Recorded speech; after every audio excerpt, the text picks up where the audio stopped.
Hello friends, this is SP Singh and welcome to Smarter Everyday. तो प्यारे दोस्तों, आपको पता है कि हमारा सब्जेक्ट पॉलिटी चल रहा है क्लास 8 का, ठीक है। और इसमें चैप्टर 5 है, इसके बाद 6, 7, 8 तीन चैप्टर और बचेंगे और इस तरीके से हमारी एनसीईआरटी कंप्लीट हो जाएगी, चाहे फिर वो हिस्ट्री, ज्योग्राफी, पॉलिटी तीनों हो जाएंगी, ठीक है। हाशियाकरण की समझ, हाशियाकरण क्या होता है, इसको हम लोग बहुत अच्छे से समझेंगे और जो इम्पोर्टेंट चीज़ें, महत्वपूर्ण चीज़ें हैं उनको समझेंगे। इसके बाद एक और चैप्टर बचेगा आपका हास्याकरण से निपटना। जब ये 2 चैप्टर कंप्लीट हो जाएंगे फिर इन दोनों चैप्टर के क्वेश्चन हम साथ में करवा देंगे, ठीक है। तो आइए शुरू करते हैं। और हास्याकरण आखिर होता क्या है, सामाजिक रूप से हाशिए पर होने का क्या मतलब होता है, आइए समझते हैं। कहता है कि आप कॉपियों के जिन पन्नों पर लिखते हैं उनके बाईं ओर खाली जगह होती है। यानी कि आपके पास जो भी कॉपी किताब होगी उसमें क्या होता है, ये इधर जो है खाली जगह होती है, इधर आप पेज पे लिखते हैं, है ना। इधर ये एक लाइनिंग होती है, मान लीजिए ये लाइनें हैं, ये रही, ये लाइनें खींची हुई हैं, ये क्या है, इधर से खाली जगह होती है, हम लोग यहाँ से लिखना शुरू करते हैं। तो ये जो खाली जगह होती है ना, ये इसी को हाशिया कहा जाता है। क्या कहा जाता है, हाशिया कहा जाता है। ये जैसे हमको एग्ज़ाम में कॉपी मिलती है, एग्ज़ाम की कॉपी का पेज, ये मान लीजिए पेज है, फिर हम क्या करते हैं, हम स्केल उठाते हैं, एक लाइन यहाँ पे खींच देते हैं, एक लाइन यहाँ पे खींच देते हैं, दोनों साइड जगह छोड़ के यहाँ पे हम लिखना शुरू करते हैं एग्ज़ाम की कॉपी में, ऐसे तो लिखते हैं। तो ये जो आपने इधर जगह छोड़ी है, ये जो जगह छोड़ी है, इसको हाशिया कहते हैं। क्या कहते हैं, हाशिया कहते हैं, ठीक है। हाशियाई का मतलब होता है किनारे या हाशिए पर ढकेल दिया गया हो। जो चीज़ बिल्कुल किनारे होती है उसे हाशिया कहते हैं। भाई ये चीज़ क्या है, किनारे पर है, यानी कि इसको बिल्कुल हमने साइड में कर दिया है, ये किनारे पर हो गई, इसको हाशिया कहते हैं। हाशिए पर ढकेल दिया गया, किनारे पर ढकेल दिया गया। ऐसे में वह व्यक्ति चीज़ों के केंद्र में नहीं रहता। जो हाशिए पर होता है वो केंद्र में नहीं होता, सेंटर में नहीं होता, उसको किनारे खिसका दिया जाता है, ठीक है। ये बात समझ गए आप कि हाशिया क्या होता है। हाशिए का मतलब जो चीज़ किनारे है, जो साइड में है, ठीक है, जिसको बाहर ढकेल दिया गया है कुल मिलाकर के। हाशियाईकरण की वजह ये हो सकती है कि वे एक अलग भाषा बोलते हैं। जो लोग हाशिया का शिकार हुए हैं या जिनको बिल्कुल किनारे पर ढकेल दिया गया है, हो सकता है उसके पीछे रीज़न ये हो कि वो अलग प्रकार की भाषा बोलते हों, है ना। अब जैसे आपके ही गांव में या समाज में या आस पड़ोस में कुछ ऐसे लोग हों जो बिल्कुल अलग तरीके से रहते हैं, अलग भाषा बोलते हैं, तो आप उनको हर काम में शामिल नहीं करेंगे।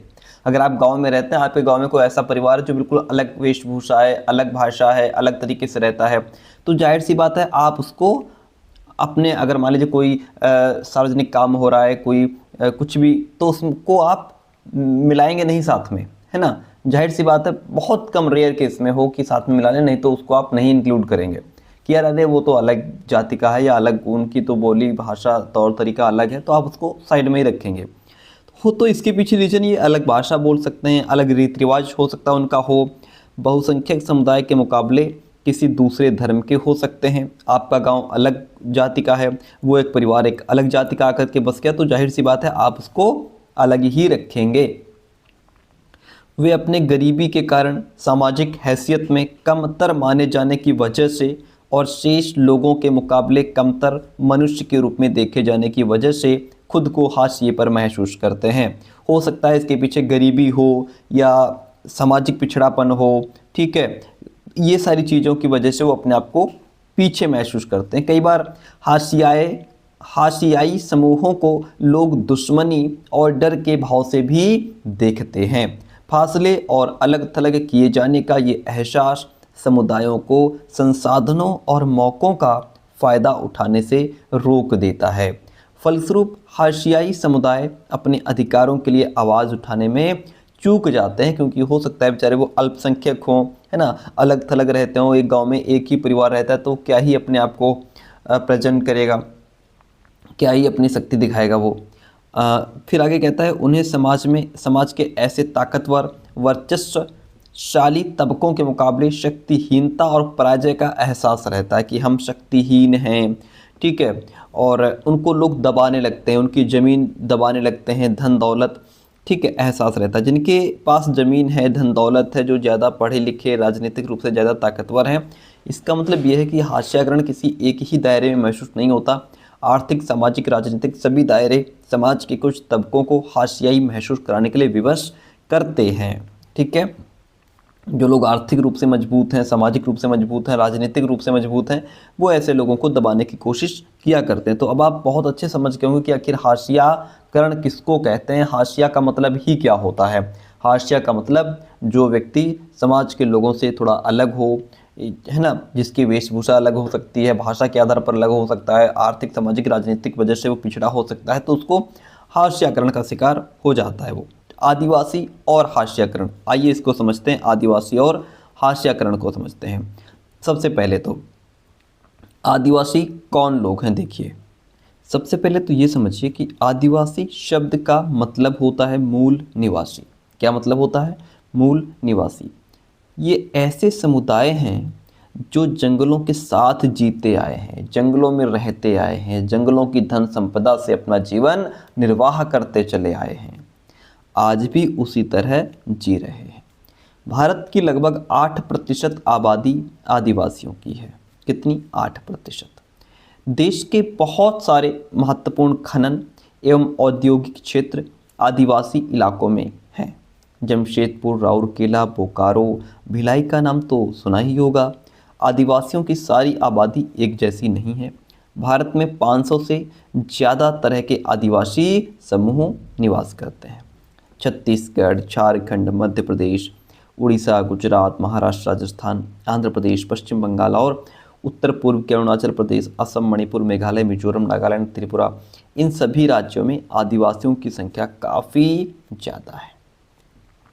अकेले उड़ीसा में ही 60 से ज़्यादा अलग अलग जनजातीय समूह रहते हैं, केवल उड़ीसा की अगर बात करें तो। आदिवासी समाज औरों से बिल्कुल अलग दिखाई देते हैं। उनका रहन सहन अलग होगा, उनका पहनावा अलग होगा, उनकी भाषा अलग होगी। इस तरह से वो बिल्कुल अलग दिखाई देते हैं क्योंकि उनके भीतर ऊंच नीच का फर्क बहुत कम होता है। इसी वजह से ये समुदाय जाति वर्ण पर आधारित समुदायों या राजाओं के शासन में रहने वाले समुदायों से बिल्कुल अलग होते हैं। कौन? आदिवासी लोग। ठीक है, इतनी बात क्लियर हो गई? Very good. आगे समझते हैं नेक्स्ट पॉइंट। कहता है कि आदिवासियों के बहुत सारे जनजातीय धर्म होते हैं। आदिवासियों के उनके धर्म इस्लाम, हिंदू, ईसाई आदि धर्मों से बिल्कुल अलग हैं। किसके? आदिवासियों के धर्म। वे अक्सर अपने पुरखों की, गांव और प्रकृति की उपासना करते हैं। प्रश्न पूछ लेगा कि आदिवासी किसकी उपासना करते हैं, तो वो अक्सर अपने जो पुरखे हैं, जो पुरखों का मतलब दादा, परदादा, है ना, वो जो पुरखे हो गए, ठीक है, उनकी उपासना करते हैं, गांव की उपासना करते हैं, प्रकृति की पूजा करते हैं। प्रकृति से जुड़ी आत्माओं में पर्वत, नदी, पशु आदि की आत्माएं हैं, ऐसा ये मानते हैं। ये विभिन्न स्थानों से जुड़ी होती हैं। ये जो आत्माएं हैं, प्रकृति से जुड़ी आत्माओं में पर्वत है, नदी, पशु, ये सब आत्माएं हैं, इनकी आत्माएं हैं, ठीक, ऐसा ही मानते हैं। और ये विभिन्न स्थानों से जुड़ी होती हैं, इनका वहीं निवास भी माना जाता है। ग्राम आत्माओं की अक्सर गांव की सीमा के भीतर निर्धारित पवित्र लता कुंजों में पूजा की जाती है। जो लता कुंज है ना, बढ़िया जो बेल वगैरह होती है, जबकि पुरखों की उपासना घर में ही की जाती है। आदिवासी अपने आसपास के बौद्ध और ईसाई आदि धर्मों व शाक्त, वैष्णव का मतलब जो विष्णु को मानते हैं, भक्ति आदि पंथों से भी ये प्रभावित होते रहे हैं। अच्छा, बहुत ध्यान से पढ़िए, पता नहीं कहाँ से लाइन कौन सा प्रश्न पूछ ले। ठीक है, इनसे ही प्रभावित होते रहे। लेकिन ये भी सच है कि आदिवासियों के धर्मों का आसपास के साम्राज्यों में प्रचलित प्रभुत्वशाली धर्मों पर भी असर पड़ता रहा है। अब जैसे उड़ीसा का जगन्नाथ पंथ ही आप ले लीजिए, ठीक है, उड़ीसा का जगन्नाथ पंथ और बंगाल व असम की शक्ति व तांत्रिक परंपराएं इसी के उदाहरण हैं। ओके, अब जैसे आगे बात करें तो 19वीं सदी में बहुत सारे आदिवासियों ने ईसाई धर्म अपनाया। कब की बात है? 19वीं सदी में, जो आधुनिक आदिवासी इतिहास में एक महत्वपूर्ण धर्म बन गया है। आगे अगर हम बात करें तो आदिवासियों को की अपनी भाषाएं रही हैं, उनमें से ज़्यादातर संस्कृत से बिल्कुल अलग, यानी कि कुल मिलाकर लगभग पुरानी है। इन भाषाओं ने बांग्ला जैसी मुख्य धारा की भारतीय भाषाओं को गहरे तौर पर प्रभावित भी किया है। इनमें संथाली बोलने वालों की संख्या सबसे ज़्यादा है। ध्यान रखिएगा, कौन सी भाषा बोलने वाली सबसे ज़्यादा है, तो संथाली बोलने वालों की संख्या ज़्यादा है। उनकी अपनी पत्र पत्रिकाएं भी निकलती हैं, इंटरनेट पर भी उनकी पत्रिकाएं मौजूद हैं संथाली भाषा की। ठीक है, इतनी बात क्लियर है। आदिवासी और इनकी प्रचलित छवियों के बारे में अगर हम बात करें, हमारे देश में आदिवासियों को एक ख़ास तरह से पेश किया जाता रहा है।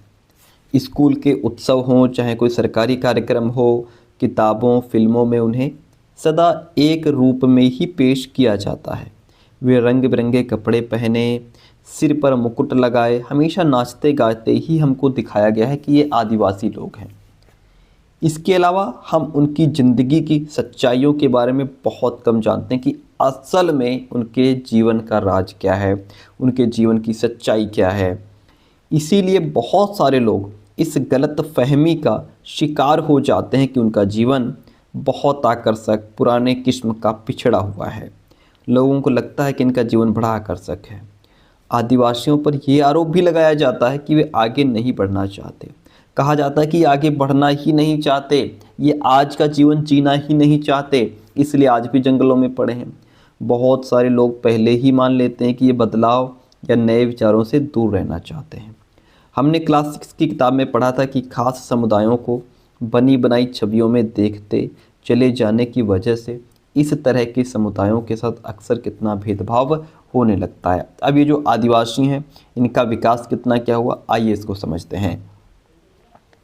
इतिहास की किताब में हमने पढ़ा कि भारत में तमाम साम्राज्यों और सभ्यताओं के विकास में जंगलों का बहुत गहरा महत्व रहा है। बहुत सारी सभ्यताएं जंगलों में ही विकसित हुई हैं। लोहा, तांबा, सोना, चांदी के अयस्क, कोयले और हीरे, कीमती इमारती लकड़ी, ज़्यादातर जड़ी बूटियाँ, पशु उत्पाद यानी कि जैसे मोम, लाख, शहद, स्वयं जानवर, हाथी जो कि शाही सेनाओं का मुख्य आधार रहा है, ये सभी कहाँ से मिलते हैं, ये सभी जंगलों से ही तो मिलते हैं। तो जंगल में भी धन संपदा है। इसके अलावा जीवन के आगे बढ़ते रहने में जंगल का बड़ा योगदान रहा है। इन्हीं जंगलों से बहुत सारी नदियों को लगातार पानी मिलता रहा है। अब समझ में आ रहा है कि ये जंगल हमारी हवा और पानी की उपलब्धता और गुणवत्ता को भी गहरे तौर पर प्रभावित करते हैं। ठीक है, आगे बढ़ते हैं। देखिए, 19वीं सदी के आखिर तक क्या हुआ, समझिए पॉइंट को। 19वीं सदी के आखिर तक हमारे देश का बड़ा हिस्सा जंगलों से ढका हुआ था, 19वीं सदी के आखिर तक। और कम से कम 19वीं सदी के मध्य तक इन विशाल भूखंडों का आदिवासियों के पास ज़बरदस्त ज्ञान भी था। इसके बारे में उनको गहन जानकारी थी। जंगल का कौन सा हिस्सा, कहाँ पे कौन सी चीज़ मिलेगी, कौन सी जड़ी बूटी मिलेगी, कौन सी धन संपदा जंगल में कहाँ पे मिलेगी, इनका अच्छा ज्ञान था। इन इलाकों में उनकी गहरी पैठ थी, उनका जंगलों पर पूरा नियंत्रण होता था। इसीलिए आदिवासी समुदाय बड़ी बड़ी रियासतों, रजवाड़ों के अधीन नहीं रहे, क्योंकि उनको सब कुछ जंगलों से ही प्राप्त हो जाता था। ठीक है, इसलिए वो किसी के अधीन नहीं रहे, बल्कि बहुत सारे राज्य वन संसाधनों के लिए आदिवासियों पर निर्भर रहते थे। यानी कि बहुत सारे राज्य ऐसे थे जो वन संसाधनों के लिए, हाथियों के लिए, शहद के लिए और आपका जड़ी बूटियों के लिए किस पर, आदिवासियों पर निर्भर रहते थे। ठीक है, और आदिवासी लोग उनको ये सब चीज़ें उपलब्ध कराते थे। यह तस्वीर आदिवासियों की प्रचलित छवि से बिल्कुल अलग है। आज उन्हें हाशियाई और शक्तिहीन समुदाय के रूप में देखा जाता है। औपनिवेशिक शासन से पहले आदिवासी समुदाय शिकार और चीज़ें बीनकर आजीविका चलाते थे। किस तरह से आदिवासी समुदाय शिकार करके, चीज़ें बीन करके उनसे अपनी आजीविका चलाते थे। वे एक जगह ठहर कर बहुत कम रहते थे, अक्सर चलते फिरते यानी घूमते रहते थे। शिकार करने के चक्कर में जहाँ जानवर ज़्यादा है वहाँ पहुँच गए। वे स्थानांतरित खेती के साथ साथ लंबे समय तक एक स्थान पर भी खेती करते थे। आपको पता है स्थानांतरित खेती क्या होती है? कुछ समय के लिए एक जगह खेती की, जब वहाँ से फसल काट ली फिर दूसरी जगह चले गए।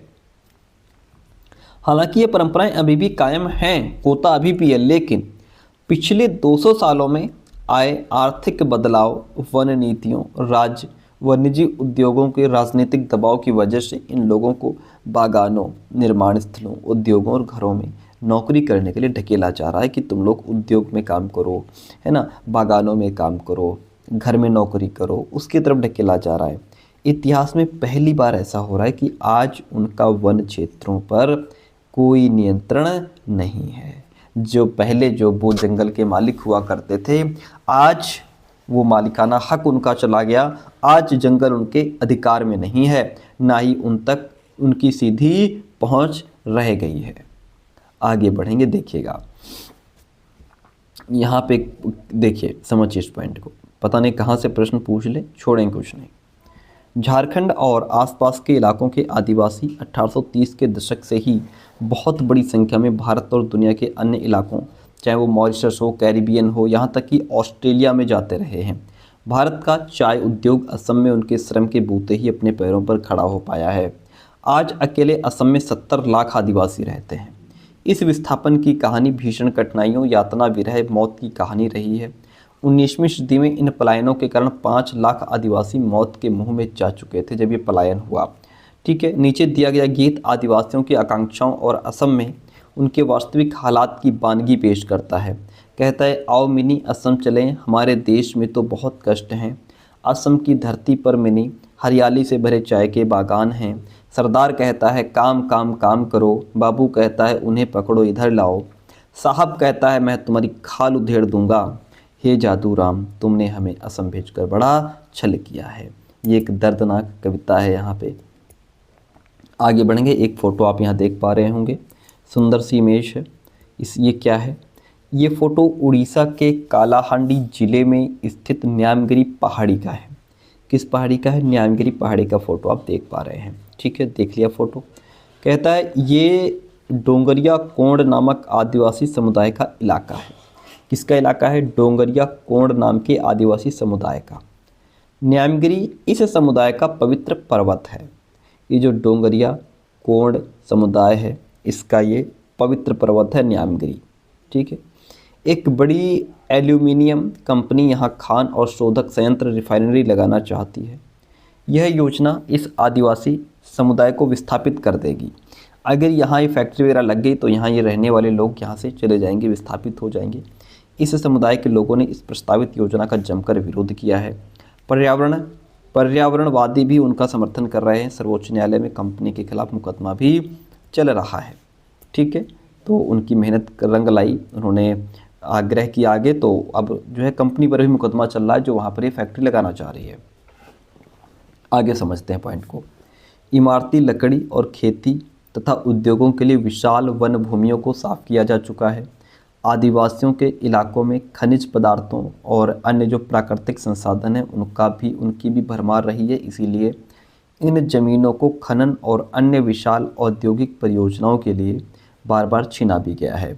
जनजातीय भूमि पर कब्जा करने के लिए ताकतवर गुटों ने हमेशा मिलकर के काम किया है ना। काफ़ी बार उनकी ज़मीन जबरन छीन ली गई। जो बेचारे जनजातीय लोग हैं उनकी ज़मीन को जबरन छीन लिया गया है। निर्धारित प्रक्रियाओं का पालन बहुत कम किया गया है। सरकारी आंकड़ों से पता चलता है कि खनन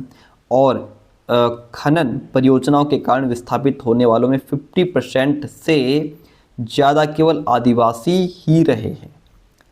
आदिवासियों के बीच काम करने वाले संगठनों की एक ताज़ा सर्वेक्षण रिपोर्ट से पता चलता है कि आंध्र प्रदेश, छत्तीसगढ़, उड़ीसा, झारखंड में जो लोग विस्थापित हुए हैं उनमें से 79% आदिवासी थे।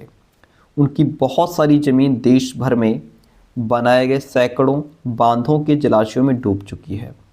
पूर्वोत्तर भारत में उनकी ज़मीन लंबे समय से सशस्त्र बलों और उनके बीच चलने वाले टकरावों से बंधी हुई है। इसके अलावा भारत में 101 राष्ट्रीय पार्क जो 40,564 वर्ग किलोमीटर में है, 543 वन्य जीव अभयारण्य जो 1,19,776 वर्ग किलोमीटर में है। ये ऐसे इलाके हैं जहां मूल रूप से आदिवासी रहा करते थे। आई बात समझ में? ये ऐसे इलाके हैं जहाँ आदिवासी लोग रहते थे, अब उन्हें वहाँ से उजाड़ दिया गया है।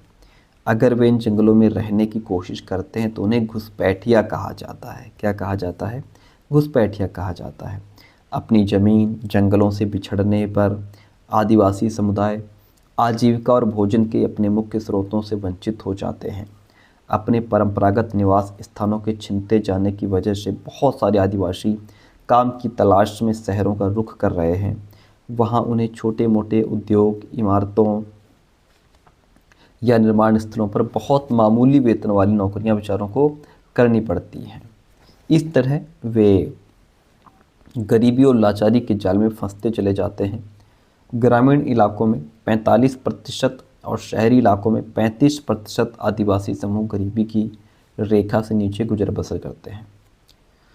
इसकी वजह से वे कई तरह के अभावों का शिकार हो जाते हैं। उनके पास बहुत सारे अभाव रहते हैं, चाहे वो भोजन हो या उनका जो पहनावा मतलब वस्त्र के रूप में अभाव हो, भोजन के रूप में अभाव हो, आर्थिक तंगी हो। उनके बहुत सारे बच्चे कुपोषण के शिकार रहते हैं क्योंकि उन्हें प्रॉपर रूप में खाना भोजन नहीं मिल पाता। आदिवासियों के बीच साक्षरता भी बहुत कम है। जब आदिवासियों को उनकी ज़मीन से हटाया जाता है तो उनकी आमदनी के स्रोत के अलावा और भी बहुत कुछ है जो हमेशा के लिए नष्ट हो जाता है। वे अपनी परंपराएं और रीति रिवाज गंवा देते हैं, है ना। उनके अपने परंपराएं हैं, रीति रिवाज हैं, जहाँ पूरा समुदाय साथ में रह रहा है।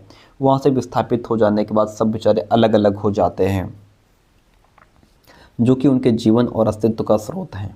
उड़ीसा में एक रिफाइनरी परियोजना के कारण विस्थापित हुए गोविंद मारन कहते हैं, उन्होंने हमारी खेती की ज़मीन छीन ली थी, बस थोड़े से मकान छोड़ दिए हैं।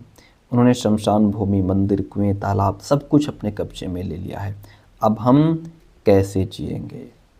तो यहाँ पे ये सब चीज़ें हैं। हमने पढ़ा कि आदिवासी जीवन के आर्थिक और सामाजिक आयाम एक दूसरे से जुड़े हुए हैं। एक दायरे में होने वाला विनाश दूसरे दायरे को भी प्रभावित करता है। उनके संसाधनों के लिए होने वाली छीना झपटी और विस्थापन की जो प्रक्रिया है वो अक्सर दर्दनाक और हिंसक हो जाती है। ठीक है, तो इतनी बात क्लियर है। अब जैसे यहाँ पे एक पॉइंट लिखा है, जो आदिवासी लोग हैं, आदिवासी लगभग 10,000 तरह के पौधों का इस्तेमाल करते हैं। उनमें से लगभग 8,000 प्रजातियाँ दवाइयों के तौर पर, अगर आदिवासियों को जंगलों से भगा दिया जाएगा तो वो जो 8,000 प्रजातियाँ हैं पौधों की दवाइयों के रूप में जो यूज की जाती हैं, अब वो बिल्कुल बेकार हो जाती हैं। 325 प्रजातियाँ कीटनाशकों के तौर पर पौधे ही हैं जो कीटनाशक भी हैं, 325 प्रजातियाँ उसकी हैं।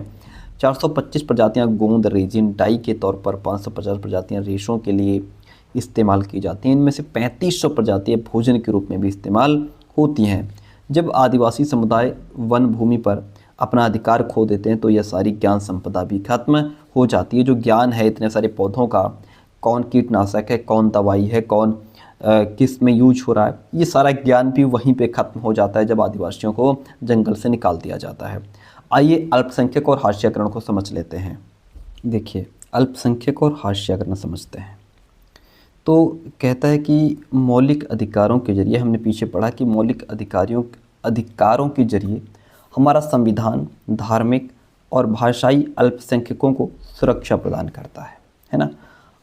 अब कहता है कि आपकी राय में इन अल्पसंख्यक समुदायों को ये सुरक्षाएं क्यों मुहैया कराई जाती हैं? अल्पसंख्यक शब्द आमतौर पर ऐसे समुदाय के लिए इस्तेमाल किया जाता है जो संख्या की दृष्टि से बाकी आबादी के मुकाबले बहुत कम है। अल्प का मतलब कम, संख्यक का मतलब संख्या में, तो जो संख्या में कम हैं उनको अल्पसंख्यक कहा जाता है। आई बात समझ में? तो जो संख्या की दृष्टि से बाकी आबादी के मुकाबले कम हैं उनको अल्पसंख्यक कहा जाता है। लेकिन यह अवधारणा केवल संख्या के सवाल तक ही सीमित नहीं है। इसमें न केवल सत्ता और संसाधनों तक पहुंच जैसे मुद्दे जुड़े हुए हैं, बल्कि इसके सामाजिक और सांस्कृतिक आयाम भी होते हैं। जैसा कि हमने पीछे पढ़ा था, भारतीय संविधान इस बात को मानता है कि बहुसंख्यक, जिनकी संख्या ज़्यादा है, ऐसे समुदाय की संस्कृति, समाज और सरकार की अभिव्यक्ति को प्रभावित कर सकती है। ऐसी सूरत में छोटा आकार घाटे की बात साबित हो सकती है। संभव है कि छोटे समुदाय हाशिए पर खिसकते चले जाएं, है ना। जो बहुसंख्यक वाले हैं वो अल्पसंख्यक को साइड करते चले जाएं। ऐसे में अल्पसंख्यक समुदायों को बहुसंख्यक समुदाय के सांस्कृतिक वर्चस्व की आशंका से बचाने के लिए सुरक्षात्मक प्रावधानों की ज़रूरत पड़ती है। ये प्रावधान उन्हें भेदभाव और नुकसान की आशंका से भी क्या करते हैं, बचाते हैं। ठीक है, तो कुछ खास परिस्थितियों में छोटे समुदाय अपने जीवन, संपत्ति और कुशल क्षेम के बारे में असुरक्षित भी महसूस करते हैं। असुरक्षा की ये भावना तब और बढ़ सकती है जब अल्पसंख्यक और बहुसंख्यक समुदायों के संबंध तनावपूर्ण हो जाते हैं, तब ये असुरक्षा की भावना और बढ़ जाती है। संविधान में इन सुरक्षाओं की व्यवस्था इसलिए की गई है कि हमारा संविधान भारत की सांस्कृतिक विविधता की सुरक्षा और समानता, न्याय की स्थापना के प्रति संकल्पबद्ध है। हमारे भारत में जो विविधता है, भाषा के आधार पर, जाति के आधार पर, संस्कृति के आधार पर, सभ्यता के आधार पर, ये उसकी सुरक्षा के प्रति संकल्पबद्ध है। और हमने पीछे पढ़ा है, क्या पढ़ा है, कानून को कायम रखने और मौलिक अधिकारों को साकार करने में न्यायपालिका एक अहम भूमिका निभाती है। हमने कल ही इससे पहले वाले चैप्टर में पढ़ा है, अगर किसी भी नागरिक को ऐसा लगता है कि उसके मौलिक अधिकारों का हनन हो रहा है तो वो अदालत में जा सकता है। ठीक है, आइए अब समझते हैं मुसलमान और हाशियाकरण के इस पॉइंट को। 2011 की जनगणना के अनुसार भारत की आबादी में मुसलमानों की संख्या 14.2% है। उन्हें हाशियाई समुदाय माना जाता है। क्या माना जाता है? मुसलमानों को हाशियाई समुदाय माना जाता है, क्योंकि दूसरे समुदाय के मुकाबले उन्हें सामाजिक आर्थिक विकास के उतने लाभ नहीं मिले हैं। विभिन्न स्रोतों से ली गई निम्नलिखित 3 सारणियों से पता चलता है कि मूलभूत सुविधाओं, साक्षरता और सरकारी नौकरियों के हिसाब से मुस्लिम समुदाय की स्थिति कैसी है।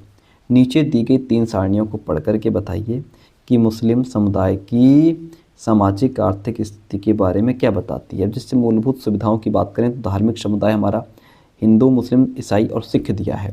हिंदुओं के पास पक्का घर 65.4%, बिजली 75.2%, नल का पानी 43.7% है। ठीक है, फिर यहाँ पे मुस्लिम के पास 63.8% पक्का घर है, हिंदू से कम है। बिजली 67.5% है, हिंदू से कम है। पानी 35.8% यानी कि यहाँ पे उनसे कम है। ईसाई के पास 69.3% पक्का घर है और बिजली 86.8% हिंदू मुस्लिम दोनों से ज़्यादा है। नल का पानी 48.0 है। सिखों के पास 91.3% पक्का घर है, 96% बिजली है और 49.3% नल का पानी है। यानी कि यहाँ पे सिखों के पास सबसे ज़्यादा चीज़ें हैं। ठीक है, इतनी बात क्लियर है। आगे बढ़ते हैं। तो ये एक दिया गया है इसके बारे में बताने के लिए कि मुस्लिम जो है वो अल्पसंख्यक है और उसके पास पर्याप्त सुविधाएं उनको नहीं मिली हैं। ठीक है, विभिन्न धर्मों में साक्षरता दर क्या है? कुल 74% है, हिंदू 63% है साक्षरता दर, मुस्लिम में 57% है, ईसाई में 74% है, सिख में 67% है, बौद्ध में 71% है, जैन में सबसे ज़्यादा यानी कि 81% है जनगणना 2011 के अनुसार।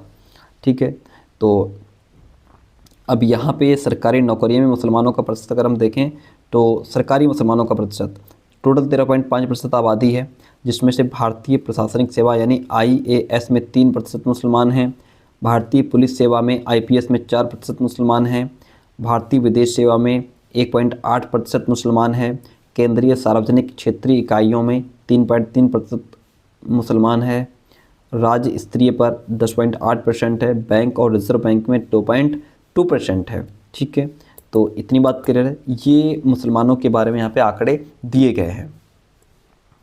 इस बात को ध्यान में रखते हुए कि मुसलमान विकास के विभिन्न संकेतकों पर पिछड़े हुए हैं, सरकार ने 2005 में एक उच्च स्तरीय समिति का गठन किया। न्यायमूर्ति राजेंद्र सच्चर की अध्यक्षता में बनाई गई ये जो समिति थी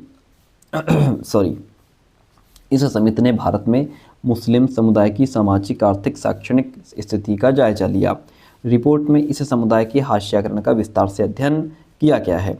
समिति की रिपोर्ट से पता चलता है कि विभिन्न सामाजिक, आर्थिक, शैक्षणिक संकेतकों के हिसाब से मुसलमानों की स्थिति अनुसूचित जाति और अनुसूचित जनजाति जैसे अन्य हाशियाई समुदाय से मिलती जुलती है। उदाहरण के लिए 7 से 16 साल की उम्र के मुस्लिम बच्चे अन्य सामाजिक धार्मिक समुदायों के बच्चों के मुकाबले औसतन काफ़ी कम साल तक ही स्कूली शिक्षा ले पाते हैं। मुसलमानों के आर्थिक और सामाजिक हाशियाकरण के कई पहलू हैं। दूसरे अल्पसंख्यकों की तरह मुसलमानों के भी कई रीति रिवाज और व्यवहार मुख्य धारा के मुकाबले काफ़ी अलग हैं। सब नहीं, लेकिन कुछ मुसलमानों में बुर्का, लंबी दाढ़ी, फैज़, टोपी का चलन दिखाई देता है। ठीक है, बहुत सारे लोग सभी मुसलमानों को इन्हीं निशानियों से पहचानने की कोशिश करते हैं। भाई लंबी दाढ़ी है मुसलमान होगा, टोपी लगाया मुसलमान होगा। इसी कारण अक्सर उन्हें अलग नज़र से देखा जाता है। कुछ लोग मानते हैं कि वे हम बाकी लोगों जैसे नहीं हैं। अक्सर यही सोच कि वो हम जैसे नहीं हैं उनके साथ गलत व्यवहार करने, भेदभाव का बहाना बन जाती है। भेदभाव का बहाना बन जाती है कि वो हमारे जैसे नहीं हैं।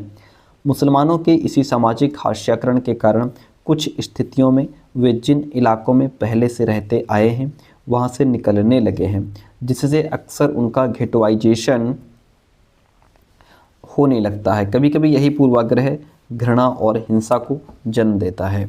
इस चैप्टर के ऊपरी भाग में हमने देखा कि मुसलमानों के आर्थिक और सामाजिक हास्याकरण के बीच गहरा संबंध भी है। ठीक है, हास्याकरण एक जटिल परिघटना है जिससे निपटने के लिए कई तरह की रणनीतियाँ, साधनों और सुरक्षाओं की जरूरत होती है। इसका मतलब है कि संविधान के द्वारा परिभाषित अधिकारों और इन अधिकारों को साकार करने वाले कानूनों व नीतियों की रक्षा में हम सभी की बराबर जिम्मेदारी भी बनती है। ठीक है, आगे फिर इस चैप्टर का निष्कर्ष है हास्याकरण का संबंध जो है वह अभाव, पूर्वाग्रह और शक्तिहीनता के एहसास से जुड़ा हुआ है।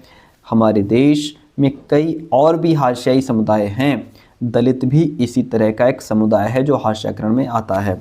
ठीक है, हास्याकरण से कमज़ोर सामाजिक हैसियत ही नहीं पैदा होती बल्कि शिक्षा और अन्य साधनों तक पहुंच भी बराबर नहीं मिल पाती है। यही है हास्याकरण। ठीक है, तो इस तरीके से हमारा चैप्टर होता है कंप्लीट। कैसे रही क्लास कमेंट करके जरूर बताइएगा।